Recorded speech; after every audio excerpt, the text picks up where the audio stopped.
สวัสดีและสวัสดีพ่อแม่พี่น้อง FC กันบัดสุขสุขคนหรือว่าสิเป็น FC ทางฝั่งไทยฝั่งลาวต่างประเทศแต่ยินดีต้อนรับเข้าสู่ช่อง YouTube บุญจันทร์ชาแนลอีกแล้วพ่อพี่น้องโดยกลับมาพบมาพอกันอีกคือเขาก็เดิมเติมพลังทุกครั้งที่ว่าบุญจันทร์มาถ่ายคลิปก่อนอื่นบ่าวบุญจันทร์ก็ขอกราบพ่อแม่พี่น้องฝากกดไลค์กดแชร์กดติดตามกดซับสไครต์ให้บ่าวบุญจันทร์นำเด้อทุกคนเลยไปบ่าวบุญจันทร์ได้มีกำลังแห่งใจทำคลิปต่อไปอีกเนาะโดยเปิดคลิปออกมาพ่อแม่พี่น้องจะมีมือนี้ก็เดินทางมาหาเจ้าพระธาตุพ่อแม่พี่น้องหรือว่าธาตุอิงหังพ่อแม่พี่น้องนานนมัสการเนาะพ่อแม่พี่น้องเจ้าพระธาตุท่านอิงหังพี่น้องตอนนี้ก็ผู้คนกำลังลงมาปึ๊บพ่อแม่พี่น้องเพราะว่าตอนนี้กำลังเที่ยงเนาะพ่อแม่พี่น้องเนาะ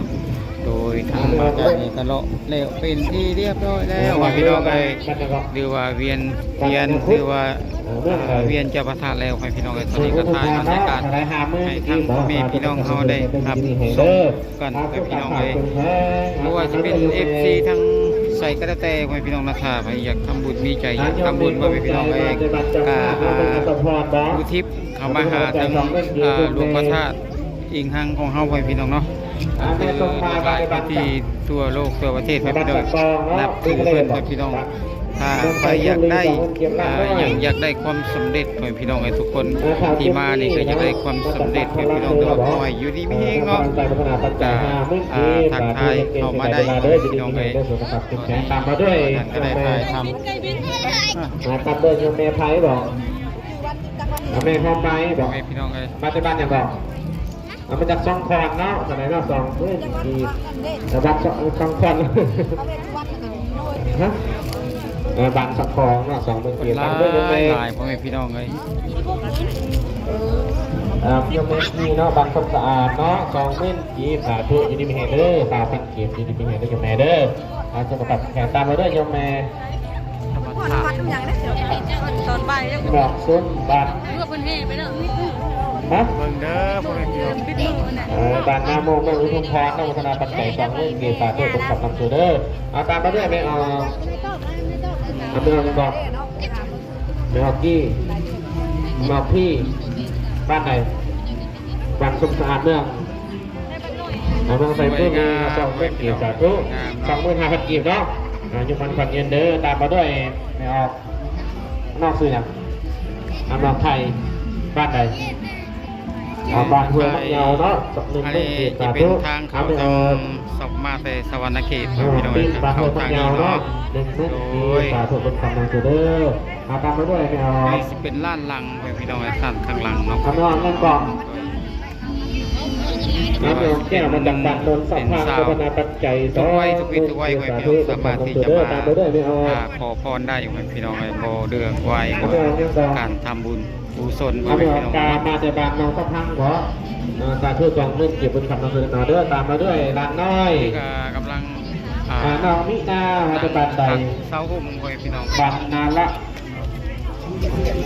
มาจากบันนาละโองบันนาละโองเมืองไซฟูทองสดายหามุ่งเกี่ยวแล้วหล่ะเนาะสาธุเป็นคำนำสู่เด้อเห็นเสียงใดเด้อหล่ะเด้อตามมาด้วยโยมแม่หัวอ้อนบ้านยังก่อนบ้านนักกระสอบเป็นการใจหามุ่งเกี่ยวสาธุเด้อบ้านนักกระสอบเหรอคือพี่น้องมาพี่น้องมาเที่ยวทำกันได้รายการถูกใน2 เมืองกีบสาธุเอาลูกคำนำสู่เด้อตามมาด้วยบ้านนาแก่บ่บางคนใหญ่สอนเกี่ยวตามมาด้วยโยมเลยต่างเอาไปพี่น้องเนาะไม่ออกข้ามของมาในบ้านนั่นหรอกน้องไปแพงหาเมื่อกี้มาเป็นบุญคำนำสู่เด้ออันนี้มีเองนอกสุขภาพเป็นไทยเข้ามาเด้อเดี๋ยวรายชื่อสิอ่านน้ำทางนอกตามแล้วด้วยแนววัดบอกแนววัดมาจากบ้านนั่นหรอกบ้านยังไงบ่อหินกาวเนาะ2 เมืองกีบสาธุผู้เคยซื้อม่วนบ่ต้องหน้าม่วนบ่เนี่ยบัตรต้นเทิงบอกบัตรนักตะลุงนอกคืออย่างไรนอกคือป้ายเนาะบัตรนักตะลุงต้องทุกถอน2 เมืองกีบตามไปด้วยไม่ออก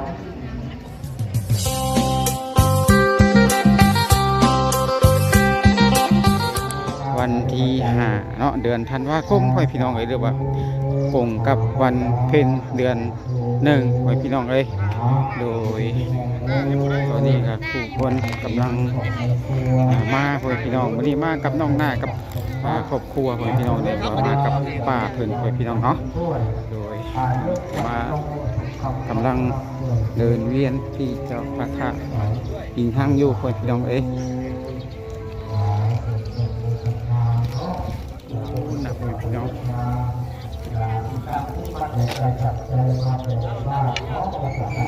ตอนนี้คนกำลังมาพ่อพี่น้องเพราะว่ากับ10 โมงพ่อพี่น้อง10 โมงเช้าน้องเอ้ย จากการขึ้นเนื้อตาเป็นสัญญาเป็นปัจจัยที่ไม่ห้อยบ้าน ไปทำบรรยากาศ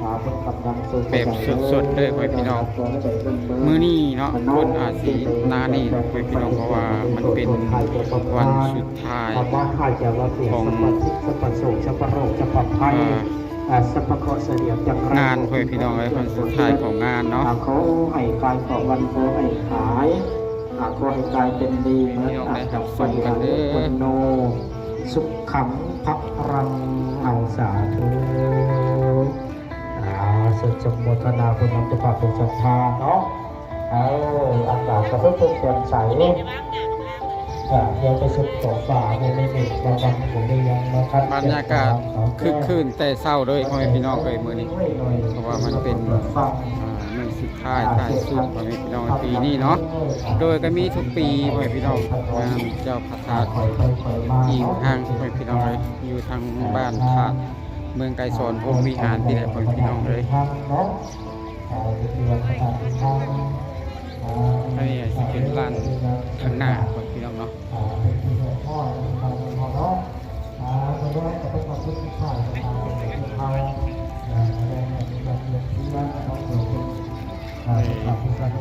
เวียน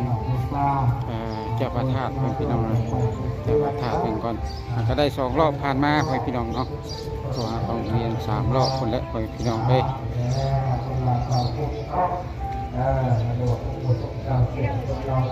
นี่ก็ทอดตั้งแต่รุ่นปู่ย่าตายายพ่อพี่น้องเนาะนับถือกันมากพ่อพี่น้องคือเสียงโด่งดังมากเนาะทุกคนก็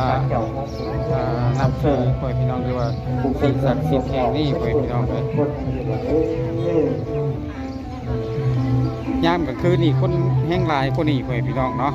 แต่มื้อนี้ยามเย็นนี่ก็ยังบ่ทันได้เที่ยงพ่อพี่น้องเพราะว่าคนกำลังมาอยู่พ่อพี่น้องคนกำลังมาอาจสิมาตอนช่วงบ่ายพ่อพี่น้องเลยเข้ามาไวพ่อพี่น้องแม้จะทำบุญสามเนาะคนเป็นสีวังเนาะจะได้ที่จะเริ่มต้นจะเริ่มทำเรื่อยๆศรัทธาต้องการเอามาพร้อมหมดตัวมาหอดตัวเป็นหัวเรียน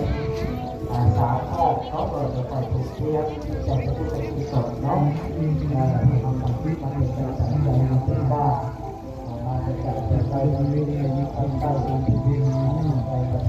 จบกันแล้วพิธีห้อยแล้วพี่น้อง3 รอบแล้วเนาะ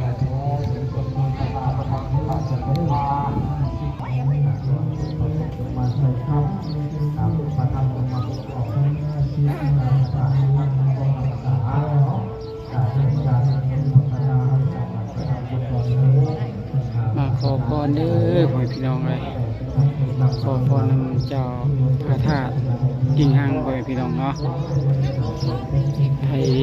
อยากได้อย่างกันนึกอธิษฐานหาพ่อพี่น้องเลยอยากได้ที่สิ่งศักดิ์สิทธิ์ให้เฮาซอยเฮาพ่อพี่น้องก็อธิษฐานหาเด้อพ่อพี่น้อง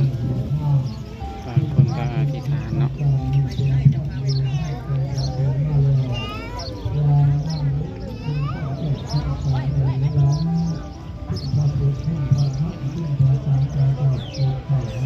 น้องคนหน้าเพิ่นเอาดอกไม้ไปปักไว้พี่น้องเลยป้าไว้พี่น้องป้าสีเนาะปิดมีน้องหน้าเพิ่นไว้พี่น้องอันนี้ลูกหลานนี้ไว้เอาไว้ไม่ได้ไว้ลูกหลานมาไว้ไหมน้องหน้าไว้ไหน ไปไว้ ไปลูกไป ไปไว้น้องนางไปไว้เอาไว้นะลูกไว้อันแหละพ่อมานี่ยาดอกลูกไว้เอาสบายดีตัวยายังลูกตัวยายังก้มลูกเนี่ยก้มก้มกราบงามๆนะลงนั่งลงก่อนลูกนั่งลงก่อนตรงนั้นกราบมานี่กราบกราบอีก3 เทื่อได้โอเคพี่น้องเลยน้องคุณแม่เป็นกัน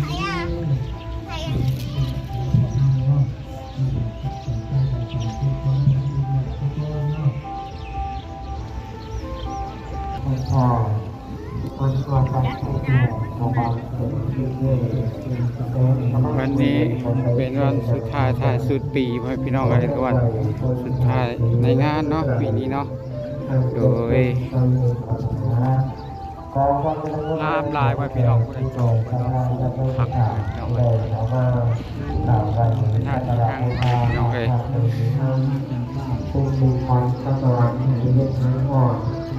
มาขโมยปีให้สุขีได้ทาน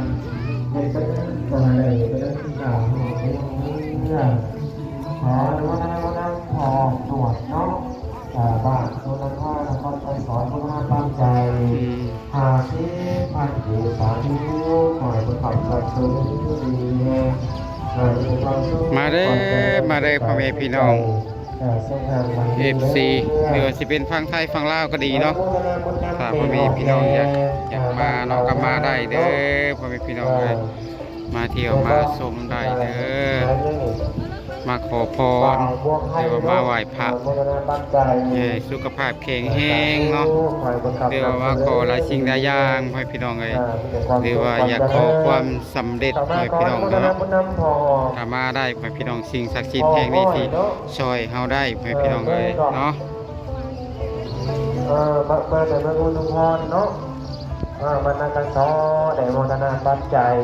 100 บาทคุณป้าสาธุนั่ง ขออนุโมทนาบุญนำออกวอนเนาะ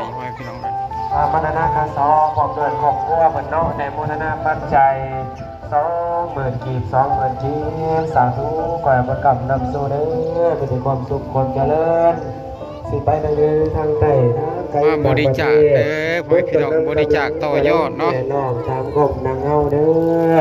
อย่าได้อุกอ่างเสาถูกโศกในดวงใจทุกท่านทั้งหลายอย่าสุมีมาตองขอให้เงินทองหล่นเต็มถุงหล่นไถ่เด้ออนุโมทนานำสาราญาโยมาแต่เมืองอุทุพรหลังจากเสาไว้สักลากุศลแล้วประกาศให้อนุโมทนาปัจจัยเนาะมาผ่าเสือเป็นบนผ่านำสกุลในเป็นทรัพย์ในวันพุทธศาสนาการบนขับแม่น้องผู้น่าเข้าไปบริจาคพี่น้องเลยเนาะขออนุโมทนาดอกดาวันเนาะบัตรเซบังไทยอนุโมทนาปัจจัย100,000 ปี100,000 ปีสาธุขอประกอบนำตัวอยู่ดีๆเองเรียกลูกตะพ้องให้ลูกปากหวานเรียกร้านร้านปากเตี้ยเรียกคอยเดินผ้าใส่เนื้ออายุหวานความเนื้อนโมทนานำสถานบุญเนาะเป็นการใส่ใหญ่จะขอมาฝากเสียงงามขอนโมทนานำเหนียวนวลมาแต่บ้านโคกใหญ่วนาตั้งใจ20,000 กีบ 20,000 กีบสาธุตุเนาะในโมทนาตั้งใจ20,000 กีบ 20,000 กีบสาธุขอประกาศนำสู่เด้อดีๆไงขออนุโมทนาบอกกันเนาะบ้านโคกใหญ่ในโมทนาปัจจัย20,000 กีบสาธุขอประกาศนำสู่เด้อดีๆไงคนผูกแขนไหนบุญนะผูกแขนสิไปเดินทางไทยทางไปต่างประเทศบนกำลังพลังแหวนนอกการคงเราอย่าเลี้ยวอ่างเสาติดโศกไม่ลงใจเพื่อไม่ให้ไหลอย่าสมีมาต่อเนื้ออายุมันสังเงื่อนขออนุโมทนาบุญนำสมเนาะบ้านเรางามบุญตั้งใจเจ้าชีวิตมาอนุโมทนาบุญนำมีข่าวปั้นดีเนาะบ้านเรางามโมทนาปัจจัย20,000 กีบ 20,000 กีบสาธุเลี้ยงลูกหลานของเงิน พี่น้องนะเป็นเสื้อไว้ให้บ่าผูกแขนให้ไว้พี่น้องเลยฮะลูกหลานปะ ผัวผักสื่อเสียงในงานผักสื่อทุกคนผักนำ ทางเข่าไปพี่น้องเลย